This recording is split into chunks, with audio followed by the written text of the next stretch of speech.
What is up, family? We have another Patreon request. We got, why do escalator steps have teeth? I don't know why they have teeth, but I guess I'm about to find out. On October 23rd, 2018, thousands of football fans were making their way to the game in Rome. Excitement for the game was high, and the fans began to chant and sing. At 7:03 p.m., around 50 people were riding the long escalator down to the platform. But within 30 seconds, the crowd had swelled to nearly double that. Everything seemed fine, but inside the escalator was a problem. The weight of the passengers was bearing down on the steps, and the load on the main motor was increasing. To try to slow the descent, the motor applied a counter-torque. But as the force continued to increase, the stairs began to move faster. By 7:04 p.m., the crowd had tripled. The motor finally reached its limit, and under the massive strain, the drum began to slip. With the motor losing control, the escalator triggered its second line of defense. A safety relay tripped, immediately cutting power to the motor. The main brake clamped down on the metal drum to stop the descent of the stairs.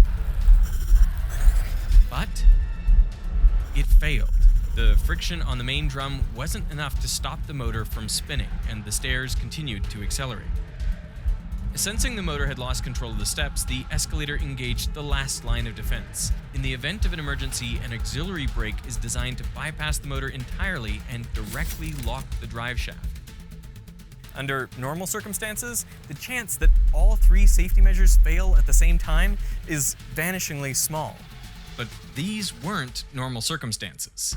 At 7:05 p.m., the third and final safety system failed, and the stairs began to plummet. Fans were flung forward and started streaming down the escalator. Some leapt over the central barrier in desperation, while others were swept into a crushing pileup. At the bottom, the landing became a dangerous choke point. Under the pressure, the steps twisted and buckled into jagged metal, leaving 24 people injured. Something like this shouldn't I could see that. have been possible. And experts at the time knew that something had gone wrong, and they started to suspect foul play. In the aftermath, Rome's transit agency sealed off the accident site and closed the Republica station for several months. The authorities ordered both a technical and a criminal investigation, and the mayor even publicly vowed to discover the cause of the accident. So investigators began dismantling the wreck, tearing it down piece by piece to reconstruct what had happened. The ride people experienced on that escalator was one of the most terrifying rides of their lives, but maybe it's more similar to the origin of escalators than you might think. Like, what was the first escalator even used for? Do you want to have a guess? It was an attraction in a theme park all the way back in 1896. It had no steps, a 25-degree incline, and it was essentially just a slow conveyor belt made of metal and wooden parts. It brought people up a full 7 feet before they would have to walk down stairs on the other side. And it was a Completely useless. huge success. Over 75,000 people enjoyed the attraction during its 2-week stay at the Old Iron Pier on Coney Island. The ride was named the Continuous Elevator, and It was on Coney Island? its inventor, Jesse Reno, had created it not just as an attraction, but as a proof of concept, because he saw it as the future of transportation. Wow. But as Reno watched people ride his invention, he began to notice a pattern. Nobody walked. Instead, they stood still, feet planted firmly sideways, with people gripping the handrail tightly. 2 years later, the department store Harrods in England installed a similar device. But the ride was so unsettling that Harrods had to put staff at the top to offer brandy to men and smelling salts to women, just to calm their nerves. See, Are you serious? for both devices, the 25-degree conveyor belt was precarious to walk on, and Oh, I'm sorry. I have no idea why the hell we have English subtitles with something that is English. That doesn't really make much sense, does it? I mean, I could at least... Oh, it may not even be Here we go. And that'll help you guys a little bit. I'm sorry. I totally didn't even realize.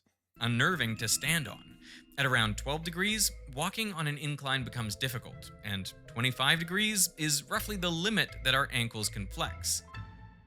If only there was a way to replace the conveyor belt with a moving set of stairs. Well, then the riders would always have a flat surface to stand on and a staircase they could climb if they wanted to. One attempt at a solution There's your why there's teeth. had already been around for 4 decades, and it was called the revolving stairs. It consisted of a chain that went around a loop. Then fixed stair-shaped blocks were attached to it, creating a flat surface to stand on during the main incline. But as soon as you'd reach the top, the steps tilted forward, making it treacherous to get off. And a similar problem plagued you at the bottom. Now you might think, if the top and bottom are causing problems, just extend each landing. But that also doesn't work. You just end up with a jagged mess for longer.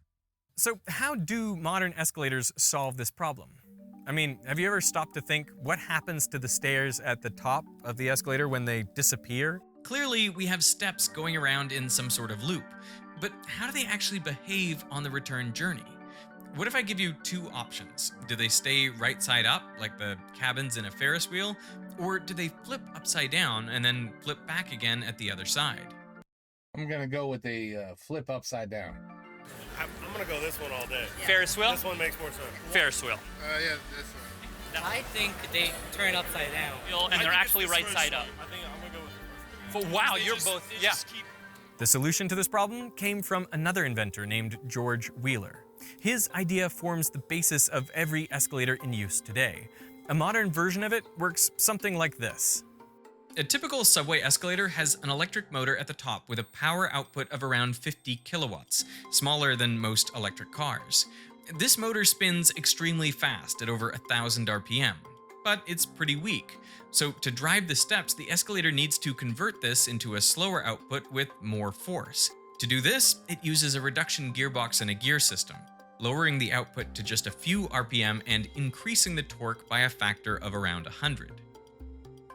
The motor is connected with a large sprocket to a reinforced steel chain which pulls the stairs around a loop. The so-called step chain is fitted with wheels to allow it to roll smoothly around curves. But unlike the design for the revolving stairs, Wheeler proposed attaching each step to this chain through a single axle, giving it the freedom to rotate. Next, he added a second set of wheels to each step that followed a different track, allowing him to control the angle of each step at any point.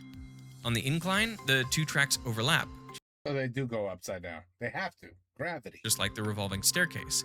But then at the top, the 2 tracks separate, and this is what allows us to keep the steps level throughout the entire ride. The tracks then remain separated and curve around. The steps flip upside down, tuck into the loop, and start their return journey. At the start of the incline, the tracks rejoin, and the whole process repeats. Oh, okay. Smart. So the answer is you are both wrong.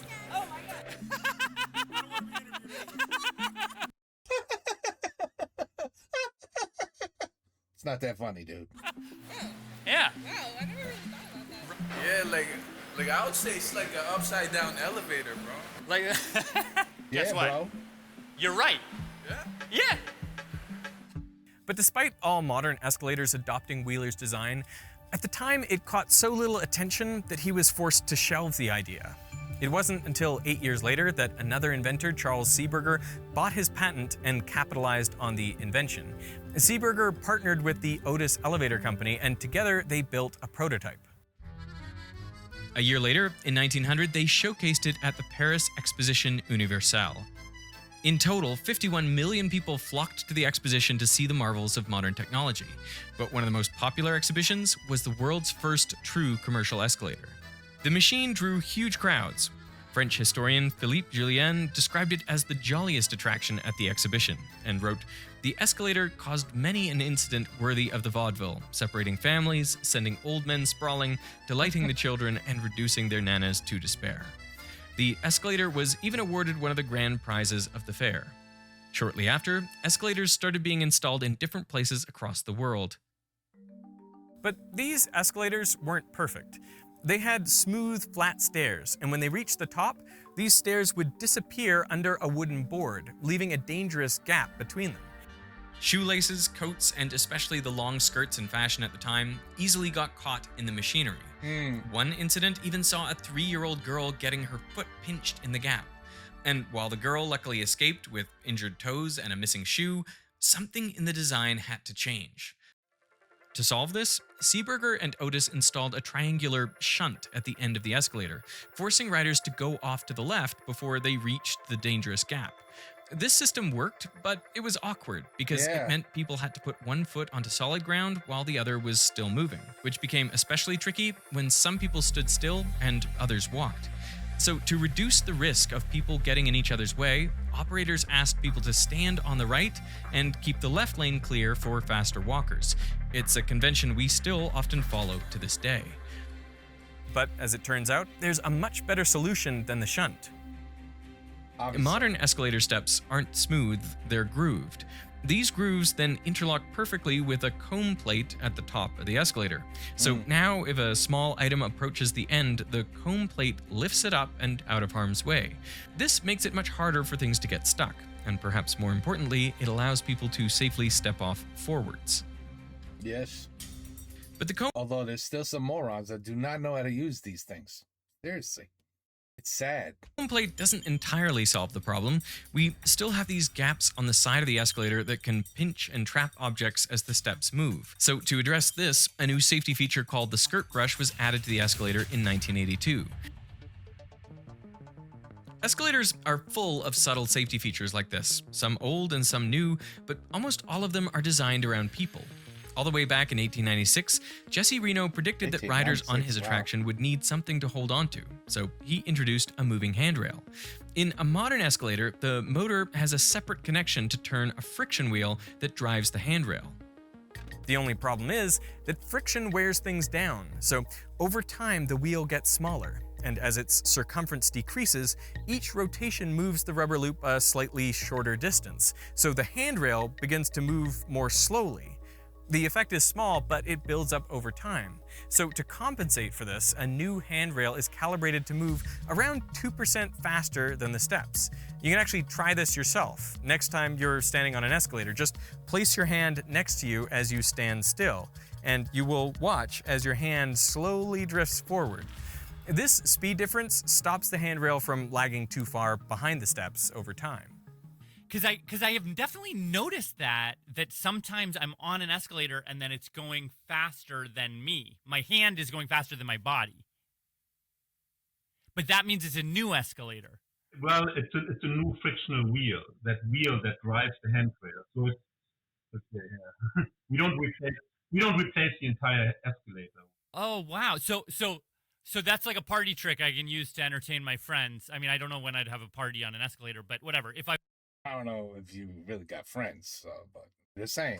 Just saying. I mean, I don't know. On an escalator with my friends, I don't know. and I can see it moving, I'd be like, "Hey, that's because there's a new frictional wheel." I can tell them that and impress them. But it's not just the handrail. The speed of the steps themselves is also something that needs to be carefully controlled. Modern escalators use AC induction motors, which are extremely good at regulating their rotational speed. And this has an unexpected benefit on downward escalators. With enough people riding, their weight is enough that the motor no longer has to power the ride. Instead, the weight of the passengers themselves drives the chain and causes the motor to spin. As more people board, the force on the motor increases and it's pushed to turn faster. But modern AC induction motors work by creating a rotating magnetic field. When the motor tries to spin faster than the field, electric currents are induced inside it, which then create their own magnetic field. This new field pushes back in the opposite direction to the spin, creating a braking force which resists the increase in speed. Pretty cool. I'm not gonna lie, that's pretty cool. And I didn't know there was no motor like this. I mean, this is top tech shit here. But something interesting happens when the motor resists like this. Rather than consuming energy, Yes, the let's go physics back of to the the one motor that flips, failed. and it uses the excess mechanical energy to produce an electric current. This is called regenerative braking, and it's the same trick that electric vehicles use to recharge their batteries. That's right. In effect, the motor turns into a generator. The result is that on a busy day, many modern downward escalators aren't just moving people, they're actually generating electricity.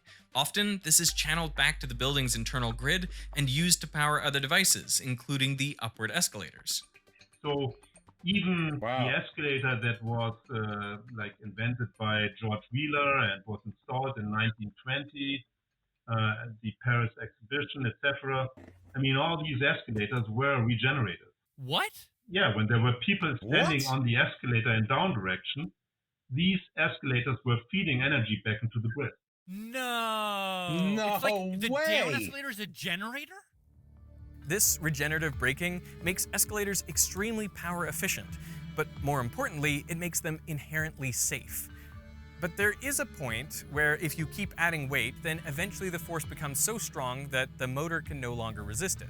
And if left unchecked, it would start accelerating Yes. uncontrollably. Let's talk about The what stairs happened would here. go plummeting down, which It's- is exactly what happened in Rome. Yes. After a but- nearly 2-year-long investigation, the Oh. investigators published this 86-page report. Inside, it lists the exact sequence of events that led to the disaster. As fans crowded onto the escalator, their combined weight increased the load on the main motor. The motor tried to know. resist this change, but as more and more people funneled on, the force got too high, and eventually it hit a tipping point, and the motor started accelerating uncontrollably. Safety sensors in the machine noticed this sudden change and triggered two things in short succession.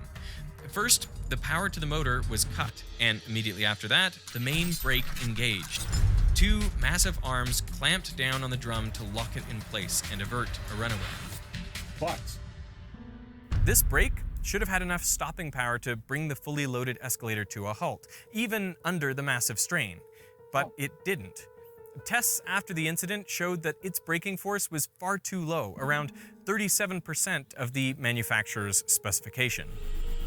The weakened brake struggled to slow the spinning motor, and the escalator's downhill acceleration continued. This is when the last line of defense kicked in. When the escalator's speed rose by more than 20%, the auxiliary brake triggered, driving steel wedges into a disc on the drive shaft. But when investigators opened up this brake, they were shocked. The final mechanical backstop had been partially disabled. Someone had physically tied plastic straps around one of the two brake wedges and rendered it useless. With half the system unable to engage, its stopping power was cut by 50%, just enough for the weight of all those somebody was smart enough to know there was going to be a shit ton of people on that escalator. Wow. passengers to overpower the brake and They render knew the it- last they line knew of it would defense happen. useless. Investigators knew that these failures should have been automatically recorded in the error logs, but when they went to check, they found nothing.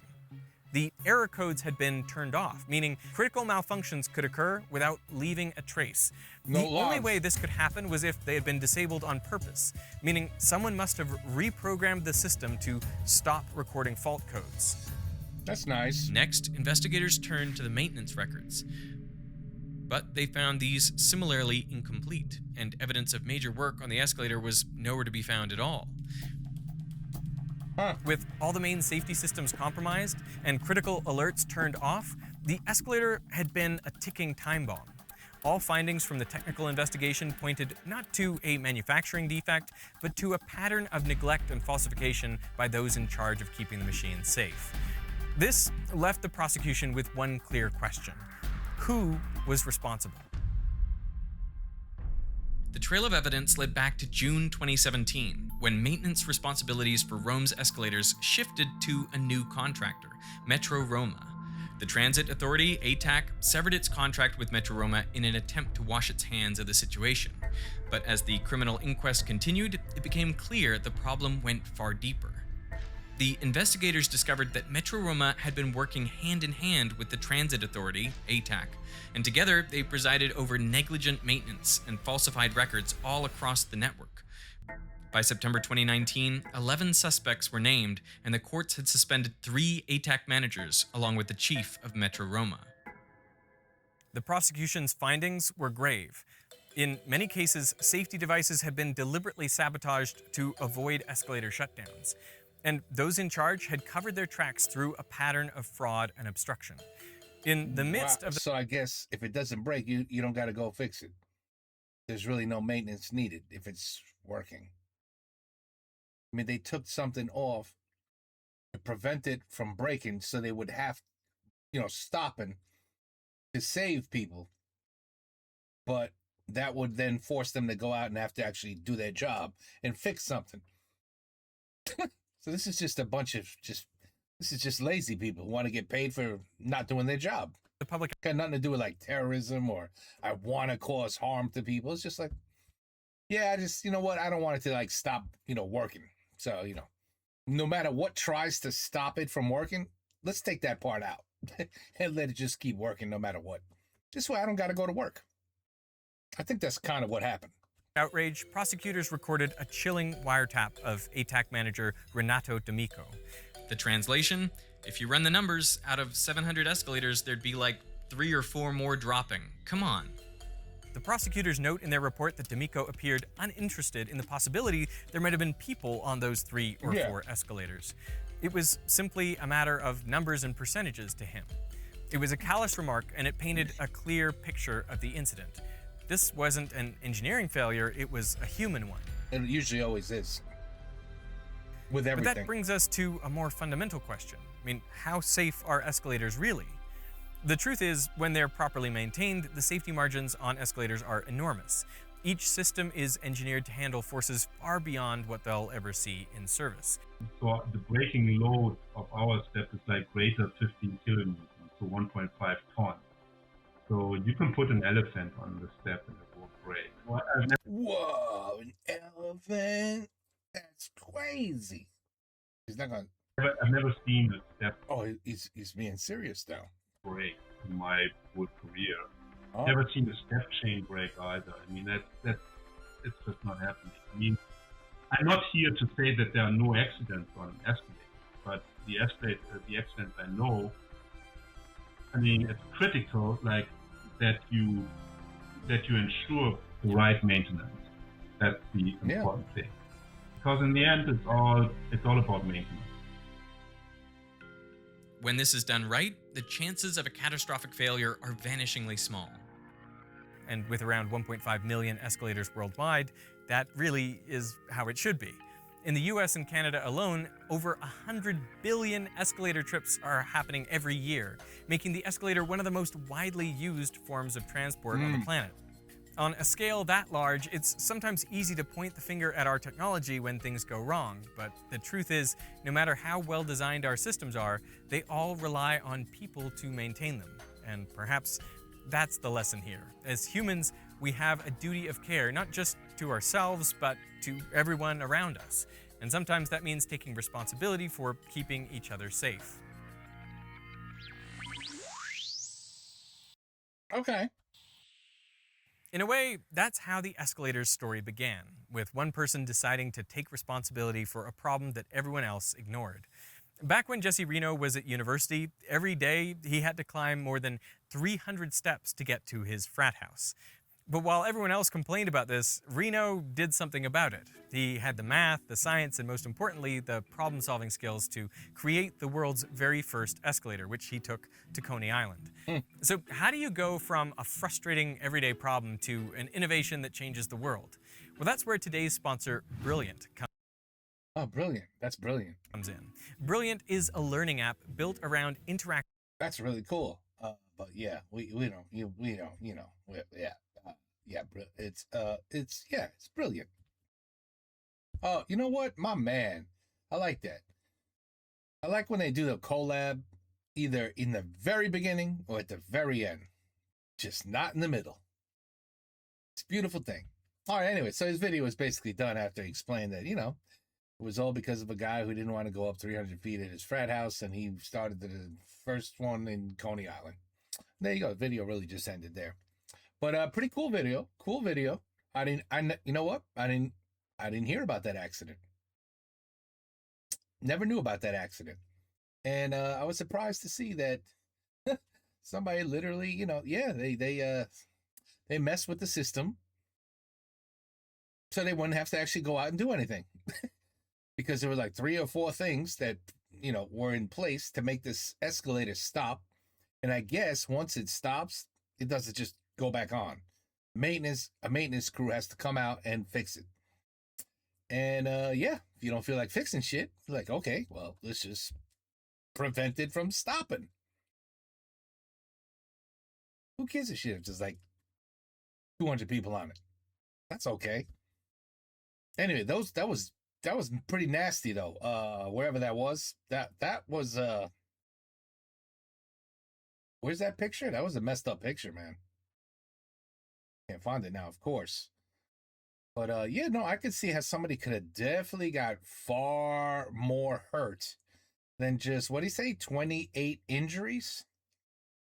Can't find it now, but you know what I'm talking about. When you saw the stairs all jagged pointing up, all it would have taken is somebody to fall face forward, and because you got the weight of everybody behind you pushing you forward, all you gotta do is trip, fall, and go face. You know where I'm going with that, right? I'm painting a really nasty image. I know. All right. Anyway, very cool. Why do escalator steps have teeth? Well, now you know. It's basically just for safety. It really is. At the end of the day, it's just for safety. It's the way that stuff won't get, stuck and sucked in at the top. Take care. Peace out. Till the next one.